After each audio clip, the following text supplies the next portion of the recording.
امریکہ میں آپ کو alislam.org جو ویب سائٹ ہے جماعت کی، اس میں بڑی نمایاں خدمت کی توفیق ملی ہے اور ابتدائی کارکنان میں سے تھے اور بڑے اچھے ورکر تھے. اور اسی طرح ورکر اور کام کرنے والے تلاش کرنے میں بھی آپ نے بڑا کام کیا. 2006 میں آپ کے بھائی ڈاکٹر مجیب الرحمان صاحب کو شہید کر دیا گیا تھا اور بوڑھے والد کی خدمت کرنے کے لیے امریکہ سے سانگڑ شفٹ ہو گئے تھے. اور یہاں پھر شفٹ ہونے کے کچھ عرصے بعد جب ان کو تحریک کی گئی تو اپنے بھائی کی بیوہ جو تھیں، شہید بھائی کی بیوہ، کیونکہ ان کی بیوی پہلے فوت ہو چکی تھیں تو ان سے پھر ان کی شادی ہو گئی تھی. نمازوں کے پابند، چندہ جات کی گائے تھیں، بڑے پابند، خلافت سے بڑا تعلق رکھنے والے، غریبوں کا دکھ بانٹنے والے مخلص وجود تھے. ان کے والد مکرم پیر فضل الرحمان صاحب ان کی زندہ ہیں، حیات ہیں. ان کی عمر 91 سال ہے. 4 بہنیں اور 2 بھائی ہیں. اور پہلی بیوی تو میں نے بتایا فوت ہو گئی تھی.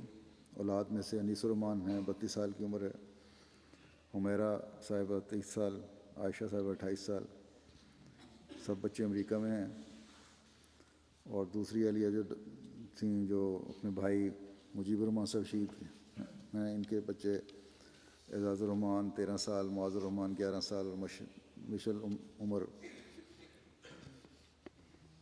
7 سال اور کچھ مسلمان شامل ہیں. اللہ تعالیٰ ان کے درجات بلند فرمائے اور صبر اور حوصلہ دے لوائقین کو.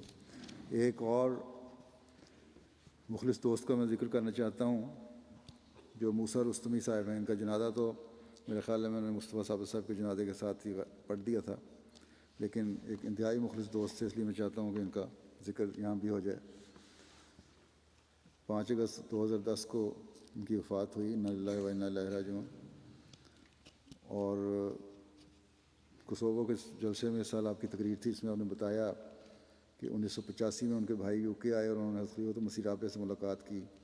جب ان کے بھائی واپس گئے اور اپنی یادوں کا ذکر کیا کہ حضور انور سے ملاقات کیسے ہوئی، تو موسیٰ صاحب پر اس کا بہت اثر ہوا. اس کے علاوہ اپنے بھائی میں غیر معمولی انقلاب دیکھ کر بھی ان پر گہرا اثر ہوا.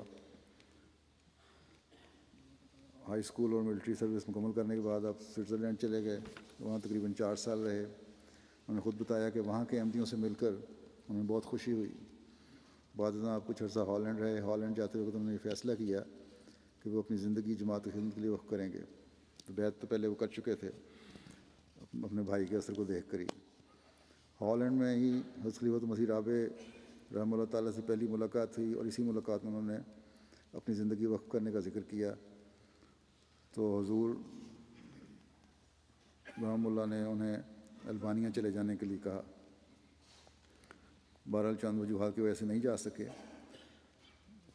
سن 2000 میں امیر صاحب جرمنی ہالینڈ تشریف لائے اور انہوں نے کہا کہ کسی کو تلاش کریں جو کوسوو جا سکے. تو انہوں نے جواب دیا کہ میرا خیال ہے کوئی بھی وہاں نہیں جانا چاہے گا، لیکن میں اس کے لیے تیار ہوں. چنانچہ مئی 2000 میں خلیفۃ مسیح رابع رحمہ اللہ تعالیٰ کی اجازت سے وہ کوسوو چلے گئے. کوسوو میں سب سے پہلے جلان میں اپنے بھائی کے گھر ٹھہرے، جہاں ان کی بہن بھی فیملی کے ساتھ رہتی تھی. بعد میں ان کی بہن بھی احمدی ہو گئیں. اس طرح پہلا جمعہ ان کے گھر میں ہی ادا کیا گیا. اس کے بعد پرشتنا چلے گئے. 10 سال تک جماعت کوسوو کے صدر رہے. جماعت کی ترقی اور اس کے مفاد کے لیے ہمیشہ کوشاں رہے. تبلیغ کا بہت شوق تھا، کسی نہ کسی رنگ میں پیغام حق پہنچاتے رہتے تھے. بڑی دلجمی سے جماعت کے کام کرتے تھے. جماعتی رقوم کو بڑی احتیاط سے خرچ کیا کرتے تھے. پہلے مشن ہاؤس کی تکمیل کے ہر مرحلے پر اخراجات کا خود جائزہ لیتے رہے. بہت سا حصہ وقار عمل کے ذریعے مکمل کروایا. ایک دفعہ انہیں پتہ چلا کہ ان کی تنخواہ مبلغ سے کچھ زیادہ ہے، تو پوچھے اور بتائے بغیر ہی اپنی تنخواہ کو کم کر لیا. اور یہ کہ کیسے ہو سکتا ہے کہ میری تنخواہ ایک مبلغ سے زیادہ ہو. کار نہیں ہوتی تھی ان کے پاس، بائیسیکل پر ہی سارے کام کیا کرتے تھے. کوسوو میں جماعت کی صحیح بنیادوں پر قائم کرنے اور نوآبائین کی تربیت کی ہر لمحے فکر رہتی تھی. بڑی ایک فیملی کی طرح نوآبائین کو انہوں نے سنبھالا ہے اور ان کی تربیت کی ہے. اکثر ان کی تربیت کی وجہ سے اللہ تعالیٰ کے فضل سے کوسوو جماعت کی اکثریت موسی ہے اور انتہائی پڑھے لکھے افراد پر مشتمل ہے۔ بڑے خوش مزاج، نیک، نمازوں میں باقاعدہ اور بڑے خشوع و خضوع سے نمازیں ادا کرنے والے، خلافت سے بڑا وفا کا تعلق رکھنے والا، بڑا عشق ان کی آنکھوں سے ٹپکتا تھا۔ ہر دفعہ جرمنی کے جلسے میں مجھے ملا کرتے تھے، اور اللہ تعالیٰ کے فضل سے انہوں نے ایک دفعہ مجھے کہا پچھلے سال کہ ہماری باتیں بعض جو کوسوو کے علماء ہیں مسلمان، انہوں نے مسلمانوں کے دلوں میں یہ ڈال دیا ہے کہ احمدی جو ہیں یہ حج نہیں کرتے بلکہ یہ جلسے پہ جاتے ہیں، تو اس وجہ سے بعض لوگ ہماری باتیں نہیں سنتے۔ تو ان کو میں نے کہا تھا اس سال آپ حج کریں، اللہ کے فضل سے پچھلے سال انہوں نے حج بھی کیا تھا، اور اس کے بعد اب ملے تو میں نے پوچھا یہ شکوہ تو اب دور ہو گیا ہوگا، تو بڑے خوش تھے کہ اللہ تعالیٰ نے انہیں حج کی توفیق دی اور حاجی کے لحاظ سے بہرحال اتنی عمر زیادہ نہیں تھی، لیکن کسی اچانک بیماری کی وجہ سے ان کی وفات ہوئی۔ اللہ تعالیٰ ان کے درجات بلند فرمائے، مغفرت اور رحم کا سلوک فرمائے، اور ان کے پسماندوں آنکھوں کو بھی صبر دے اور احمدیت پر قائم رکھے۔ مزید ہمیں اللہ تعالیٰ ان سے بہتر اور ان جیسے کام کرنے والے کوسوو جماعت میں مزید افراد عطا فرمائے، بلکہ ہر ملک میں جماعت کو ایسے افراد عطا فرمائے جو اخلاص اور وفا میں بڑے ہوئے اور بے نفس ہو کر جماعت کی خدمت کرنے والے ہوں۔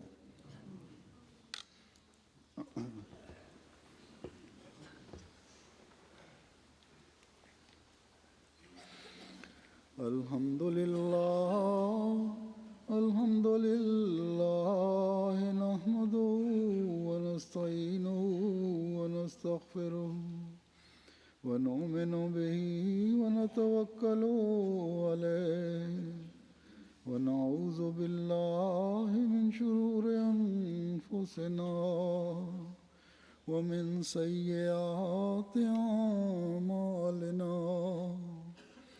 من يهده الله فلا مضل له ومن يضلله فلا هادي له، ونشهد أن لا إله إلا الله ونشهد أن محمدا عبده ورسوله۔ عباد الله رحمكم الله، إن الله يأمر بالعدل والإحسان وإيتاء ذي القربى وينهى عن الفحشاء والمنكر والبغي يعظكم لعلكم تذكرون۔ اذكروا الله يذكركم وادعوه يستجب لكم ولذكر الله أكبر۔